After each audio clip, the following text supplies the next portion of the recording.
Good morning, everybody.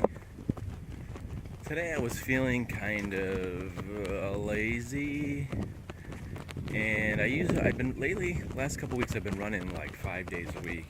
And I keep thinking, I should take a day off because I'm getting older and, your body doesn't recover as well. I should do something so I can sort of, let my body rest and stuff. And lately I've been feeling like really motivated to just run every day for whatever reason. I've been shooting a lot of vlogs since I got off the summer. Anyway, today I was just feeling lazy and I'm like, I should just sit around because I got up, my left ankle kind of hurts. I was playing football with the kids at work and I ended up diving for somebody and I fell like on my hip and it was hurting yesterday and my back was hurting. But it's sort of the price of playing with kids when you're older. Anyway, I was sort of rambling. My buddy Randy lives there, and we've known each other since we were kids. I've been looking for a good spot. See, I wanted to take you over to this area over here, which, when I was a kid, it was a place where they kept horses. It was like a field, and then they had cows there for a while, and the county has bought it, and it's sort of like an annex of the fairgrounds. The fairgrounds is like down this way. This neighborhood's sort of surrounded by the fairgrounds. The dead ends down there, the fairgrounds, and sometimes they have the medieval fair here, which is sort of like a big field, and it's probably going to be all wet and stuff. But I wanted to show you where we used to sneak into the fair, like we used to jump the fence over here. So as I was alluding to, I'm a little off my game today. I don't feel like super great.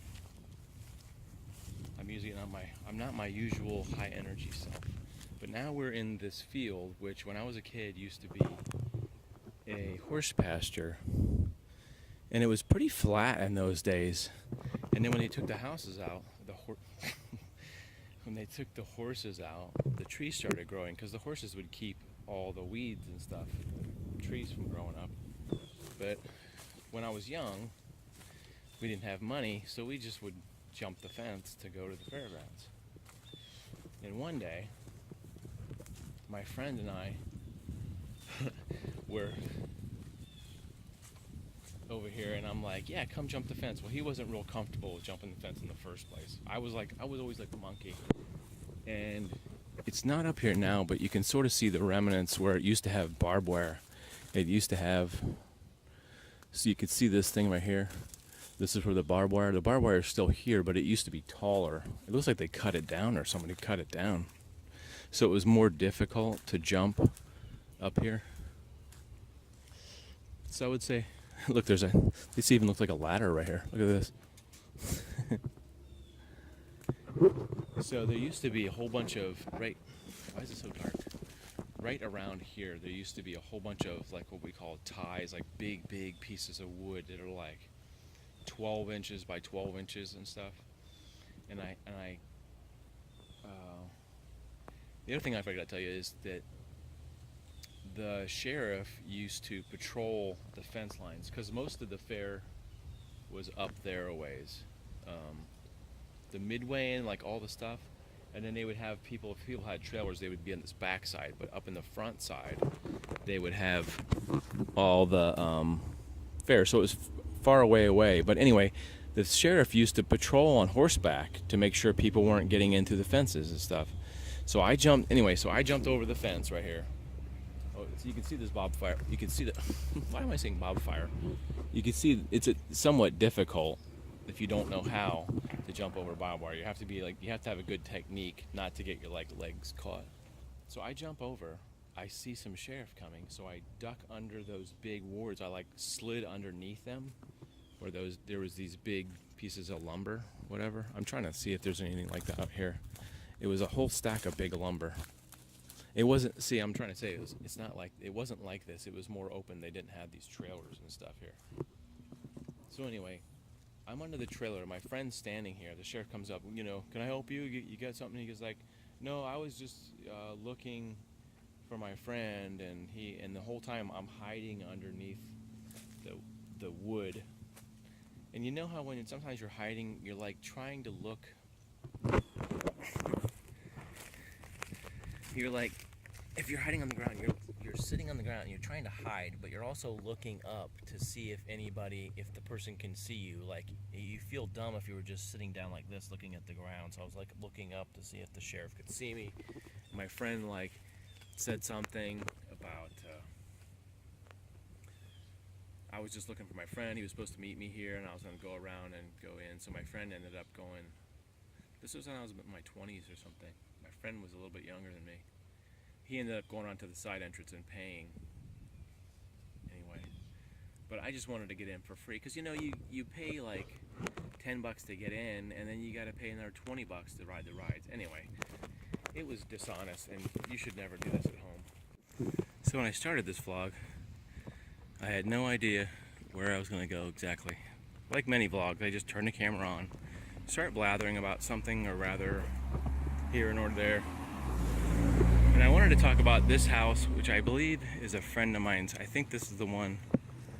The lady's name was Joyce Baird, and you can see how there's like an addition on the back of this house. I don't know what it is, if it's like a little apartment back there. But the original house was like this big as this front part, and then they added on. So when I was a youngster, I'm saying maybe around like 8 or 10 years old, we used to come over to her house, and I'm pretty sure that this is the one. I could be wrong, because stuff has changed so much. We're talking about like in the 1970s probably. 78 or 80. Long time ago. Anyway, my mom's friend lived a couple blocks over from us. We called it across the tracks because literally this was across the tracks because there are railroad tracks separating my neighborhood. So we would come over to this house, and she had an unusual house set up in that, like, she had some custom stuff done to her house. Like, she had a kitchen, and it actually had like one of those little seats where you go into a diner, like a booth seat. In her kitchen, instead of having a dining room table, it was like a little booth with a little table in front of it, which is really different. And this neighborhood was different in that all the houses in my neighborhood were all one story. Like in down south here, I guess it's not as cheap to have a 2-story, but like my relatives live in Georgia and everybody has a 2-story up there. It's like, it's more economically feasible, I guess, generally speaking, in that part of the country. In Florida, since we're near the water, all the real estate, anyway, everything's expensive. See, there's a 2-story right there. But this is an interesting neighborhood because some of the houses were 2 stories, where you know, my stomping grounds, this was like the more expensive neighborhood, I guess you could say, because of the 2-story thing. Anyway, now that I got that out of the way.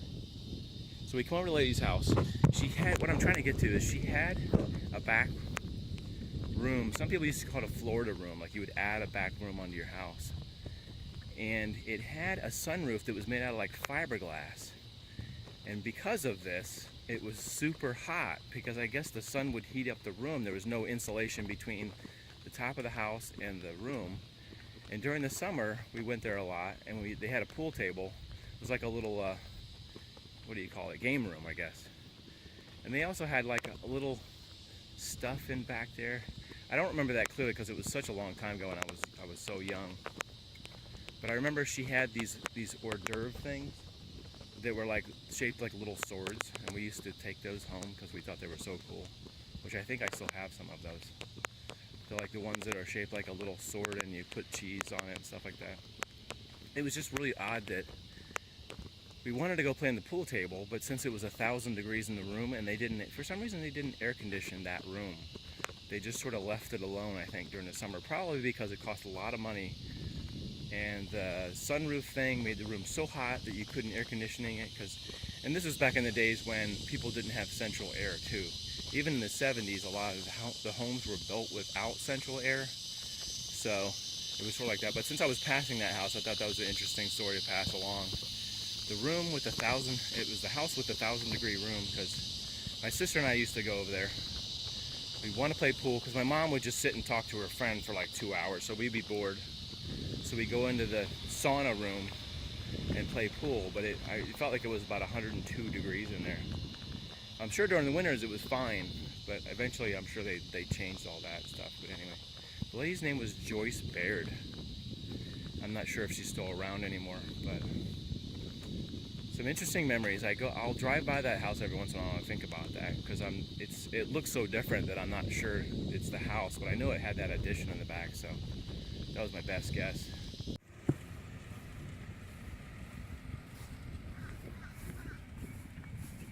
I actually jogged over to this place called Pinecraft Park, which is this county park where there's a big creek that runs through here, Philippi Creek, sorry.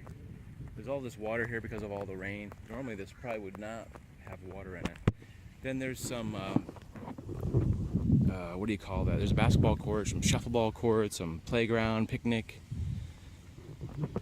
So, one Easter, my mom, my sister, and my brother all decided that we would have a little picnic out here at Pinecraft Park. And I think my sister's boyfriend, Ron, was there too. This is probably back in the early 90s. For whatever reason, my sister-in-law got mad or something and she didn't want to come. So we were going to bring her son, but since she stayed home, the daughter had to stay home, as usual. And I don't want to open up that can of worms, but my brother's daughter didn't come. Anyway, so my brother was into drinking at that time, and anyway, we were out here playing football. We were just kind of like, I think some of this stuff wasn't here at the time, but we were just throwing a Nerf football around, and the football went into this creek right here, and it was out there floating. My brother decided, I don't know if you can see from here, but it's not the cleanest creek in this area. They say it's really polluted because there's a lot of sewage that runs into it. Anyway, so my brother takes off his shoes and stuff and his shirt, jumps in the water, and swims out in this murky area. See, and he's my hero because the one thing that I hate most is not the water so much, it's the murky, muddy, silty bottom. Like, I just hate that gross feeling of the bottom, like you're walking. If I have shoes on, I'm a lot better with it. But barefoot, ugh. And the thought of like there's like the glass or some sticks down there. Anyway, so my brother swims out there, gets the ball, throws it back, and he decides to like stay out there because I guess you can at the time you could touch. So he's throwing the football back and forth. He swims over in this area and he finds like a dead snake in there, like a water moccasin too. And that's like one of the things I always like hold my brother in high esteem because he was like not afraid to jump in a lake or anywhere. Some places where the lakes are nice and clean and you know that they're not polluted, I wouldn't be afraid to do that. But a place like this where it's like kind of nasty, I would not be as inclined to jump in and hang out. Plus, there's always a possibility of alligators out there and snakes and stuff. There's a bird out there. I keep seeing something coming in out of the water. It's one of those birds that dives down and gets fish and comes back up, and all you can see is his head sticking out of the water. So I just was feeling a little tired today, and I just thought I would go on a short jog. Turns out it was a longer jog than I thought it was going to be. I don't know. I keep telling myself I need to rest, but for some reason my brain overrides that, or my legs or something overrides that thing. That I need rest. I just need to get out, I guess. And it's like it drives me crazy if I'm home for like more than 4 hours, I guess, something like that. At night, not as bad, but the daytime, I don't like to be home. I like to be out in a park somewhere or enjoying the sun. Plus, it's going to be like, probably starting like Thursday, Friday, it's going to be stormy, and I'm not going to be able to get out as much because I'm on my motorcycle. How you doing? There's a guy sitting on the bench right there. I didn't even see him. He's covering his face up so I don't get his face. He's sleeping on the bench right there. Anyway, I didn't even see him back there. So, anyway, what was I saying? Yeah, it's probably going to be storming the later part of the week, maybe tomorrow and Friday and Saturday. That Matthew storm is going to be coming. So I guess I'm just I need to maximize my outdoor time because I don't know when I'm going to have time to come out and it's going to be raining. Anyway, we'll see you guys later. I'm going to jog back home. a little rest before I gotta go back to work and try to edit some vlogs because I'm very behind. So I'll see you guys later. Take care. Real quick thing. You see how this road stops here? It's a dead end. Then there's this bicycle sidewalk, pedestrian sidewalk. Then it goes out to the street right here, right? Why are these cones here? Are people riding their bicycles directly into the road and getting hit by cars? Is that why? Sometimes it's a really big head scratcher. Like if you're riding a bike, you can't tell that this is a road with cars there. So they had to put these cones out here because of that. Wow, look at that. These things slide right out. But is there some kind of access that they had these removable cones? I don't know. Let me know. Seems weird that there's cones in front of this thing because people are driving in the street. I give up.